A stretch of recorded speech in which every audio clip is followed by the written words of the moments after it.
பர்திமேயு சுவிசேஷ ஊழியங்கள் வழங்கும் நற்செய்தி நேரம். தேவ செய்தி பாஸ்டர் ஆர். அகஸ்டின். இந்த நாளில் உங்களோடு பேசி வருகிறேன். மந்திரம், அநேகருக்கு பயம். இந்த மந்திரம், யாரோ எனக்கு ஏதாவது செஞ்சுட்டான், ஒரு சின்ன பிரச்சனை வந்துருச்சுன்னா சரி, தொழிலில் ஒரு நஷ்டம் வந்துருச்சுன்னா சரி, குடும்ப வாழ்க்கையில் திடீர்னு கொஞ்சம் கஷ்டம் வந்துருச்சு அப்படின்னா எனக்கு யாரோ ஏதோ வச்சுட்டான். அன்னைக்கு ஒரு அம்மா சொன்னாங்க, நான் மீன் வியாபாரம் பண்ணுறையா, என் பக்கத்தில் பண்ணுறேன், யாரோ எனக்கு செய்வினை வச்சுட்டான். எந்த செய்வினை வச்சாலும் ஒன்றை தெரிஞ்சுக்கங்க, கர்த்தர் உன்னோடு இருப்பாயிரானால் யார் எதை செஞ்சாலும் சரி, எந்த ஆயுதமும் என்ன செய்யாது, வாய்க்காது. ஏன்னா நம்மோடு இருக்கிறவர் பெரியவர் மட்டுமல்ல, நமக்காக யாவையும் செய்து முடிக்கிறவர். ஆகையினால இந்த மந்திர தந்திரங்களை பற்றி ஒரு நாளும் நினைக்காதீங்க. திரும்ப உங்களுடைய வேதத்தை எண்ணாகமம் 23:8 திருப்பிக் கொள்ளுங்க. மிக அருமையான ஒரு வசனம். தேவன் சபிக்காதவரை நான் சபிப்பது எப்படி? கேட்கிறான் கேள்வி. கர்த்தர் வெறுக்காதவனை நான் வெறுப்பது எப்படி? ஏன்னா அவர் சொல்லாம ஒரு காரியம் நடக்காது. நாம பாடுறோம்லையா, எல்லாம் எடுத்துக்கோங்க. நீரறிகா புனிதனிலே என் தலை முடியும் திராரே, நீரறிகா புனிதனிலே என் தலை முடியும் திராரே, என்னை மறவா பேசுனாரா, உந்தன் தயவால் என்னை நடத்தும், என்னை மறவா பேசுனாரா, உந்தன் தயவால் என்னை நடத்தும்.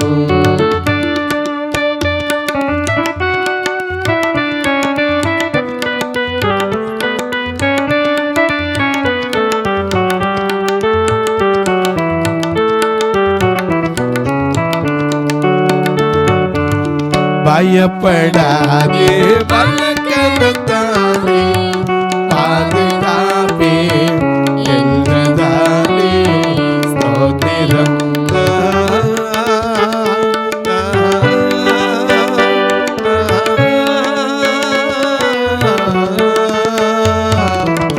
பயப்படாதே, பலக்கரத்தாலே பாதுகாப்பே என்றதாலே ஸ்தோத்திரம்.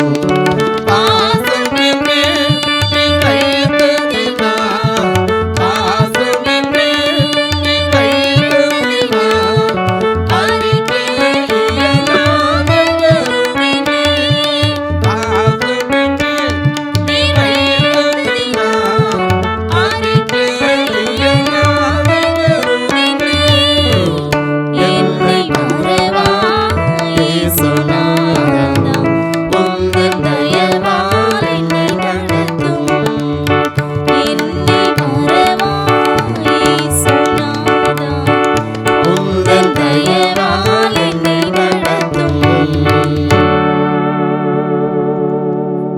எனக்கு அன்பானவர்களே, தேவன் வெறுக்காதவரை எவனும் வெறுக்க முடியாதுங்க. ஒரு சமயத்தில் ஒருவன் இடத்தில் வந்தார். அவருக்கு கொஞ்சம் காலில் வலி மாதிரி முறை இருந்துச்சு. கொஞ்ச நாள் கழித்து நடக்கவே முடியலன்னோட இவருக்கு ஒரு பயம் வந்துருச்சு. யாரோ என் காலடி மண்ணை எடுத்து என்ன செஞ்சிட்டான், காலடி மண் எடுத்து செய்வனை வச்சுட்டாங்க. நான் நடந்து போகிற பாதையிலேருந்து ஏதோ ஒருபடி மண் எடுத்து செஞ்சுட்டாங்க. எனக்கு அதான் காலே விளங்கலைன்னார். நான் சொன்னேன், கவலைப்படாதீங்க, காலடி மண் எடுத்தானோ எடுக்கலையோ, காலை உருவாக்கினவர் யாரு? கர்த்தர். ஆமா, ஏன்னா ஜீவனை தந்தவர் யாரு? அவர் இல்லை. வேதம் சொல்லுது, யோபு 10:7, நீர் என்னையும் எனக்கு உண்டானவைகளை உருவாக்கினீர். அவர்ல உருவாக்கினவர், அந்த உருவாக்கினவர் உண்டாக்கினவர் நம்மை காக்கிறவர், உறங்குவதும் கிடையாது, தூங்குவதும் கிடையாது. ஆமென். அவர் சொல்லியிருக்காரு, அப்பா உனக்கு எதிரா ஒரு வழியா வருவாங்க, 7 வழியா என்ன செய்வாங்க, ஓடி போவாங்க. நமக்கு இன்னைக்கு அநேக நேரங்களில் ஒரு சின்ன சின்ன பிரச்சனை வந்துருச்சுன்னா உடனே நமக்கு வர்ற சந்தேகம் என்னன்னா, மந்திரம், யாரோ செய்வன பில்லி சூனியை வச்சுட்டான். எனக்கு அன்பாவளை கொஞ்ச நாளைக்கு தான் அந்த பவர் இருக்கும். ஆனால் ஆண்டவருடைய வல்லமை எப்போதும் மாறாதது, என்றைக்கும் மாறாத வல்லமை. ஏன்னா கடைசி மட்டும் அந்த வல்லமை நம்மோடு தான் இருக்கும். ஏன்னா வல்லமையின் ஆவியானவர் நமக்குள்ள தான் இருக்கிறார். நீங்களே தேவனுடைய ஆலயமாய் இருக்கிறீர்கள். அநேக நேரம் நமக்கு மனுஷர்கள் வெறுத்தாலும் பயப்படுறோம். நானும் ஒரு காலத்தில் பயந்தேன். எங்கள் அம்மா வந்து ஸ்கூலில் விட்டு போகும்போது சொல்லிட்டு போனாங்க, இனிமேல் நாங்கள்லாம் உன்னை பார்க்க மாட்டோம், இனிமேல் எங்களெல்லாம் நினைக்கக்கூடாது, எங்களெல்லாம் விட்டுறணுன்னாங்க. இன்னைக்கு வரைக்கும் கர்த்தர் வெறுத்திருக்காரா? ஏன்னா அவர் யாரு நமக்கு தெரியாது. பெற்ற தாயும் தந்தையும் வானவனே மற்றும் எல்லாம் எனக்கு நீரே. பெற்ற தாயும் தந்தையும் வானவனே மற்றும் எல்லாம் எனக்கு நீரே. மனம் பூமியும் யாவுமே மாறிடினும் நீரோ வாக்கு மாறாதவரே.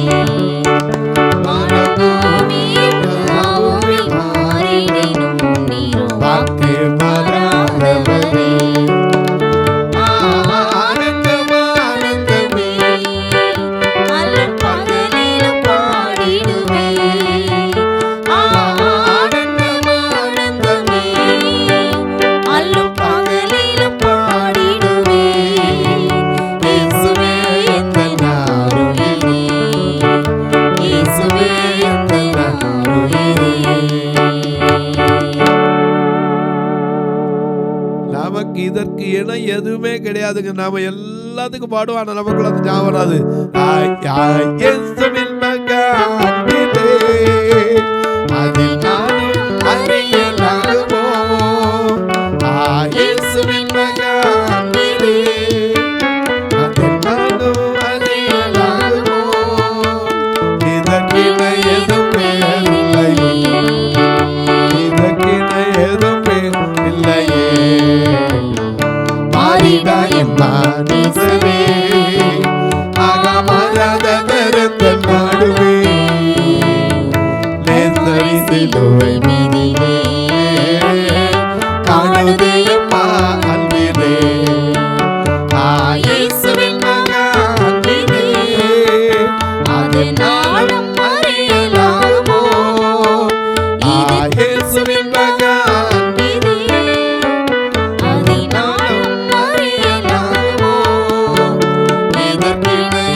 அன்புக்கு ஈடு என்னையா கொடுக்க முடியும்? அவர் வைச்ச அன்பை விட மனுஷன் வெறுக்கிறதெல்லாம் சாதாரண காரியம்.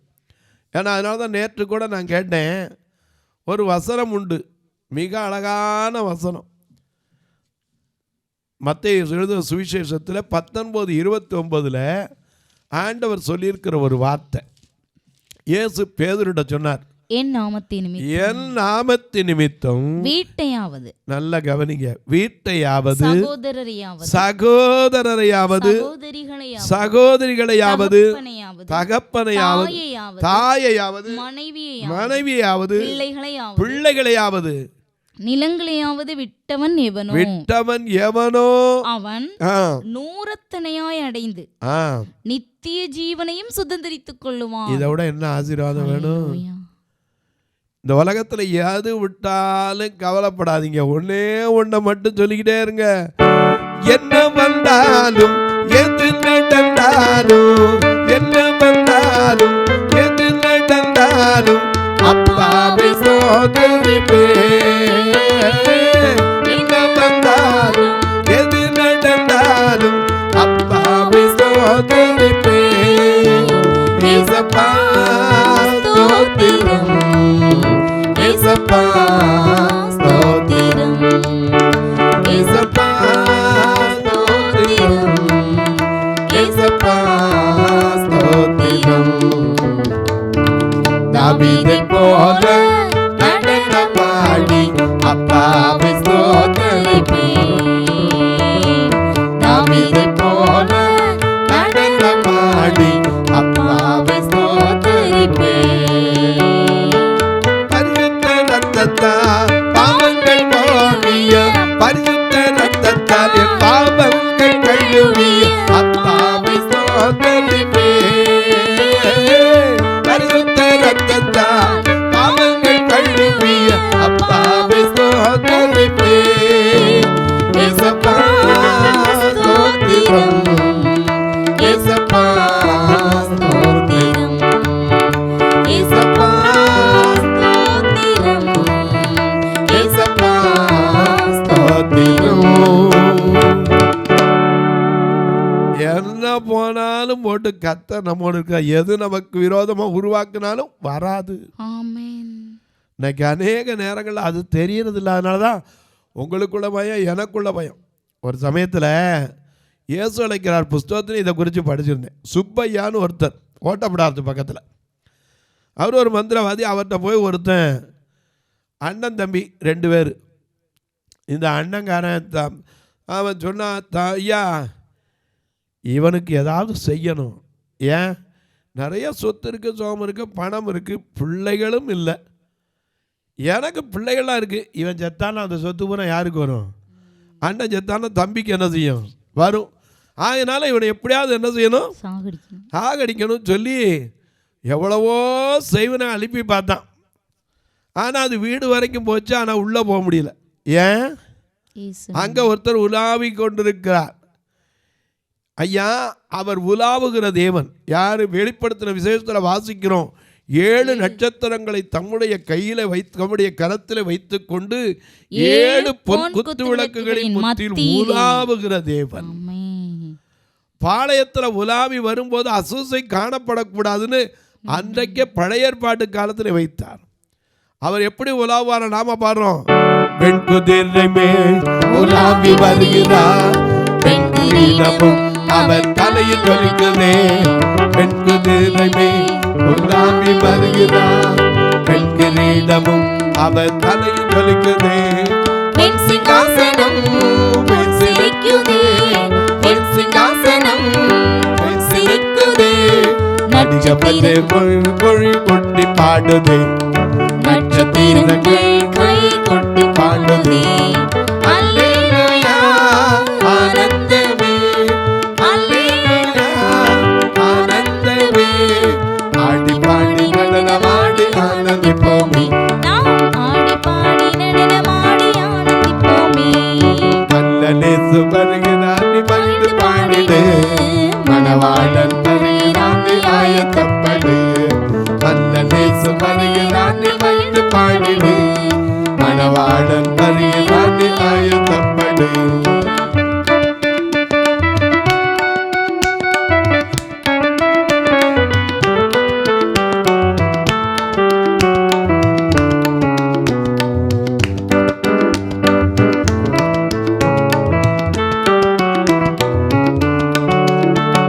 பொத்தள வீதி அது பொற்பல வீதி, பழுங்கி கற்களும் அங்கே பழிச்சிடுதே. பொத்தள வீதி அது பொற்பல வீதி, பழுங்கி கற்களும் அங்கே பழிச்சிடுதே. ரத்தினங்களும் ரத்தினங்களும் ஐயா இளநீளமும் படிக பச்சை மரகதமும் பாடி புகழுதே. படிக பச்சை மரகதமும் பாடி புகழுதே. அல்லேலூயா ஆனந்தமே, அல்லேலூயா ஆனந்தமே. ஆடி பாடி நடனமாடி ஆனந்திப்போமே, ஆடி பாடி நடனமாடி ஆனந்திப்போமே. வெண்குதிரை மேல உலாவுகிறவர் நம்ம வீட்டை சுத்தி உலாவுவார். அதனாலதான் அவன் சொன்னான், ஐயா வீட்டுக்கிட்ட வரைக்கும் போக முடியுது. ஆனால் அவங்ககிட்ட என்ன செய்ய முடியல, போக முடியல. ஏன்னா அவன் இருக்கிற பவர் இதை விட கொஞ்சம் பெருசாக இருக்கு. என்ன இவன் கேட்டா, என்னையா நான் உன்ட்ட பிரசங்கம் கேட்க வரல.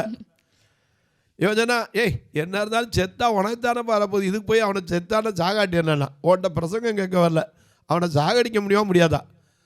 நாளைக்கு சைக்கிளில் போகும்போது அவனை என்ன செஞ்சிடறேன், கீழே தள்ளி சாக வச்சுறேன். காலையில் அவன் சைக்கிளில் போனால் சைக்கிளை சுற்றி தான் போய் பார்க்குற ஒழிய கிட்ட என்ன செய்ய முடியல, போக முடியல. காரணம் வந்து சொல்லிச்சான், ஐயா அவன்கிட்ட இருக்கிற ஒரு பெரிய பவர் இருக்கு, என்னன்னு தெரியலைன்னா அவன்கிட்ட நெருங்க முடியாது. ஏன்னா அவர் அக்கினி ஜுவாலை, ஒரு பக்கம் பட்சிக்கிற அக்கினி, ஒரு பக்கம் இரக்கமே உருவானவர். உன்னை என்னை பாதுகாக்கிறதுக்கு விட்டு கொடுக்கவே ஒரு நாள் மாட்டார். நாம பாடுறோம்ல, என்னை விட்டு கொடுக்காதவன் நடத்துகின்றவன், விட்டு கொடுக்காதவன் நடத்துகின்றவன், என்னை பாதுகாப்பவன் விட்டு கொடுக்காதவன் நடத்துகின்றவன், பாதுகாப்பவன் நான் நடந்து வந்த போதும் வழி நடந்த போதும் நான் நடந்து வந்த போதும்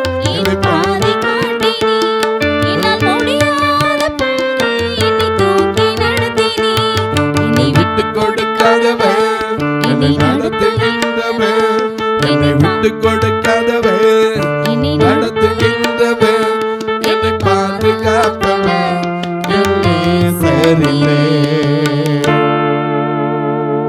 விட்டு கொடுக்க மாட்டார். ஏன்னா பிள்ளைய தகப்ப விட்டு கொடுப்பாரா? பிள்ளை கூட அப்பனை விட்டு கொடுத்துரும், ஏன்னா வயசாயிருச்சுன்னா விட்டு கொடுத்துரும். ஆனால் அப்பா கடைசி வரைக்கும் என்ன செய்ய மாட்டார், விட்டு கொடுக்கவே மாட்டார். ஏன்னா கடைசி மட்டும் கண்டுன்னை அழைத்தவர் கரமதை பிடித்து கைவிடாது இருப்பார். ஆண்டுகள் தோறும் உன்னை ஆசீர்வதித்த அந்த ஆண்டவரை எண்ணிப்பார், உன்னை காப்பார். வனாந்தரத்தில் இஸ்ரவேல் மக்களை காத்தார், உனக்கு விட்டுருவாரா?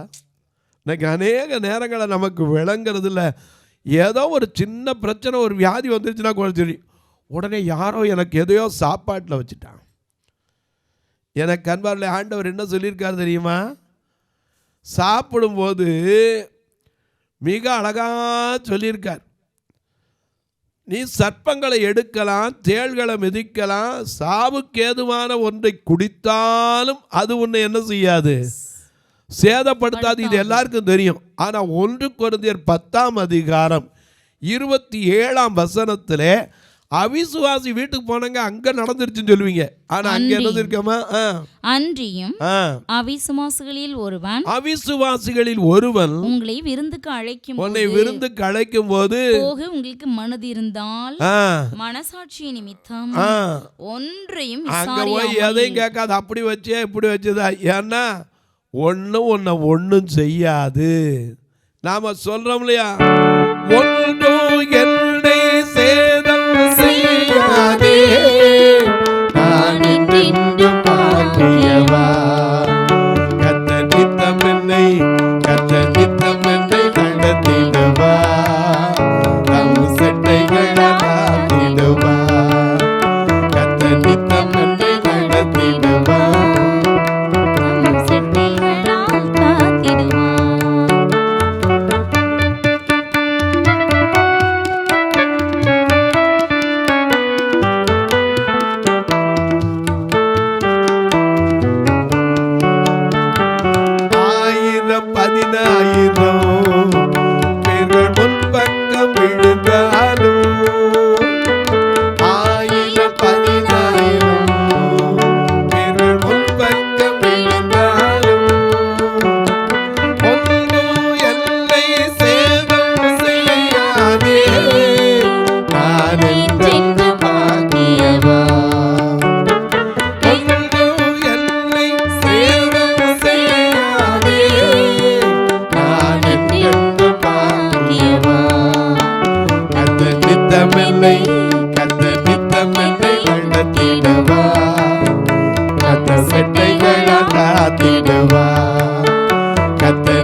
நித்தமும் நடத்துகிற தேவன். மகா வறட்சியான காலத்திலையும் நடத்துவார், நிலமுள்ளதை காக்குவார்.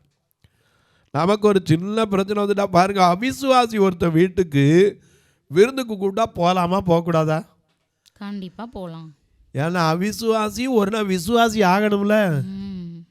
ஏன்னா அப்புறம் என்ன நம்ம சுவிசேஷம் சொன்னோம், விசுவாசி வீட்டுக்கே நம்ம போகிறதா இருந்தால் அப்புறம் எப்படி ஆத்மா பெருகும்?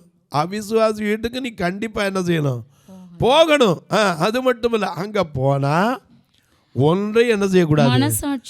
மனசாட்சி நிமித்தம் ஒன்றையும் விசாரியாமல் உங்கள் முன் வைக்கப்படுகிற எதையும் புசிங்க, எதை வேணா சாப்பிடுங்க. ஏன்னா சாவுக்கு ஏதுவான ஒன்றை நீ குடித்தா கூட அது ஒன்று என்ன செய்யாது? கர்த்தருடைய நாமத்தை சொல்லிட்டு சாப்பிடுங்க. அதை வச்சிருப்பானா இதை வச்சிருப்பானா எதை வச்சிருந்தா என்னங்க? ஏன்னா எல்லாம் கர்த்தருடைய கரத்தில் விட்டுட்டோம்னா, என்னை முற்றும் ஒப்புவித்தேனே நம்ம பாடுறோம்ல, என்னை முற்றும் ஒப்புவித்தேனே ஏற்று என்றும் நடத்துவீரே ஸ்தோத்திரம். என்னை முற்றும் ஒப்புவித்தேனே ஏற்று என்றும் நடத்துவீரே ஸ்தோத்திரம். எப்படியும் உம் வருகையிலே, எப்படியும் உங்க வருகையிலே ஏழை என்னை சேர்த்திடுமே. எப்படியும் உம் வருகையிலே ஏழை என்னை சேர்த்திடுமே.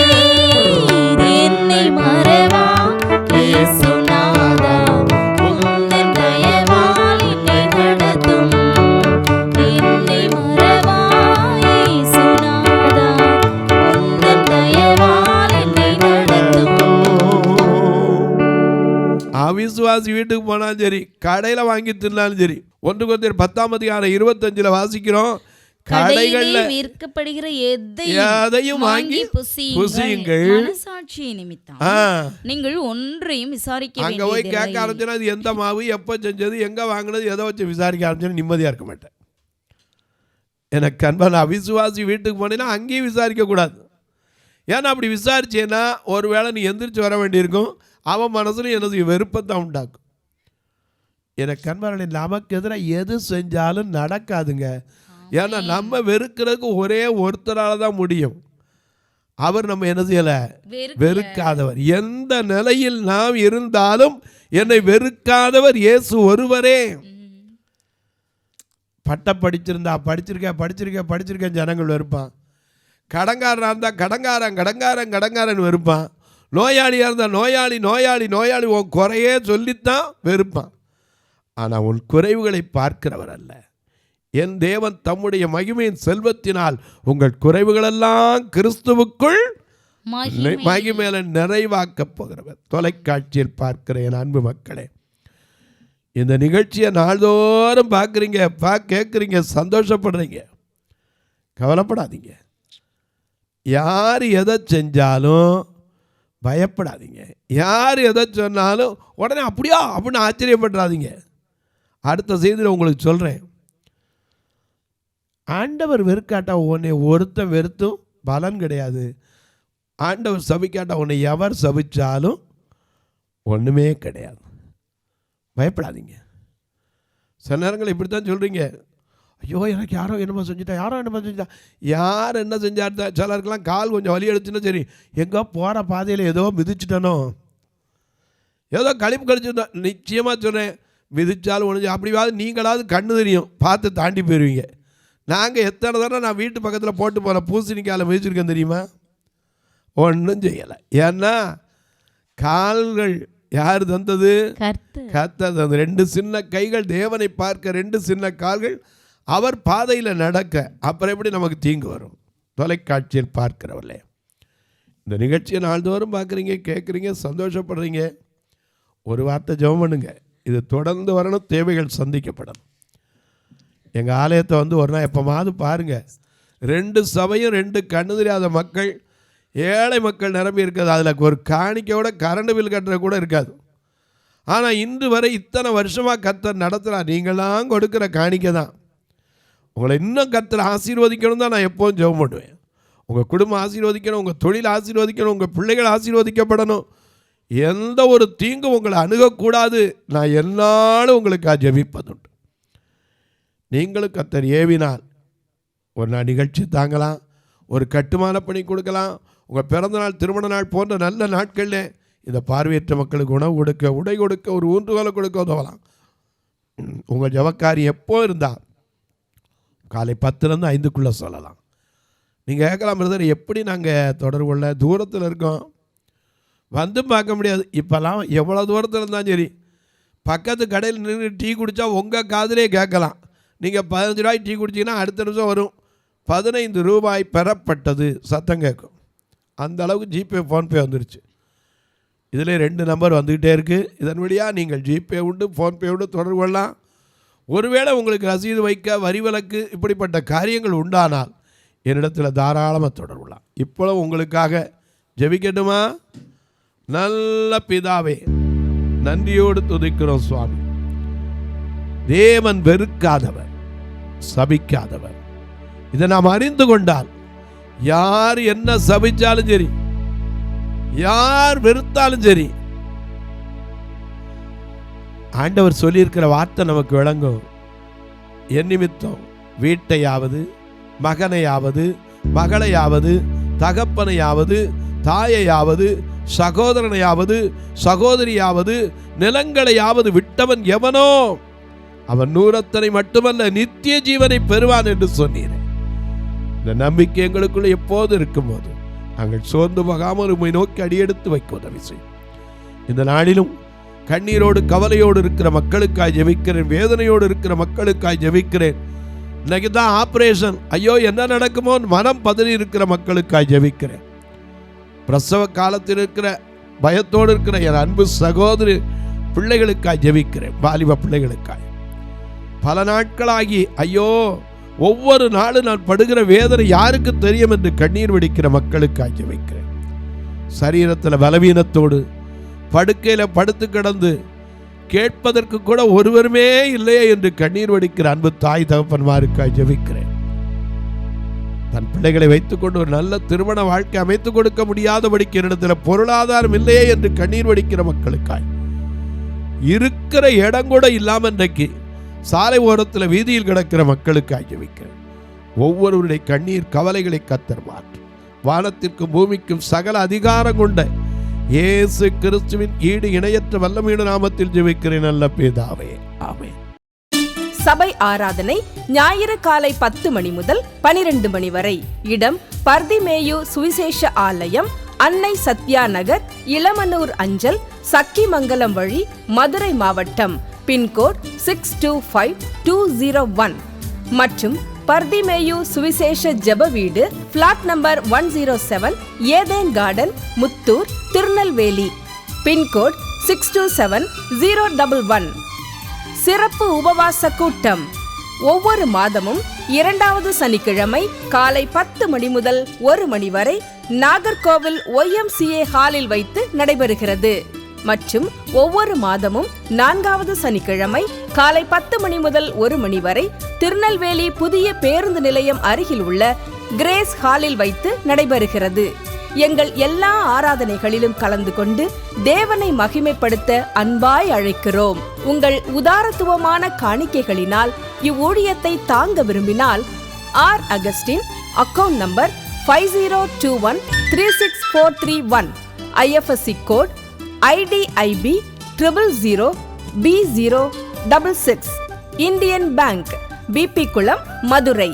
ஜிபே நம்பர் 9842181917, BGM மினிஸ்ட்ரீஸ் மற்றும் 9442559772, பிளைண்ட் மினிஸ்ட்ரீஸ் அகஸ்டின். உங்கள் தொடர்புக்கு பாஸ்டர் R. அகஸ்டின், பர்திமேயு சுவிசேஷ ஊழியங்கள், நாகமலை, புதுக்கோட்டை, மதுரை 625019. தொலைபேசி எண்கள் 9842181917 மற்றும் 9442559772. கர்த்தர் தாமே உங்களை ஆசீர்வதிப்பாராக.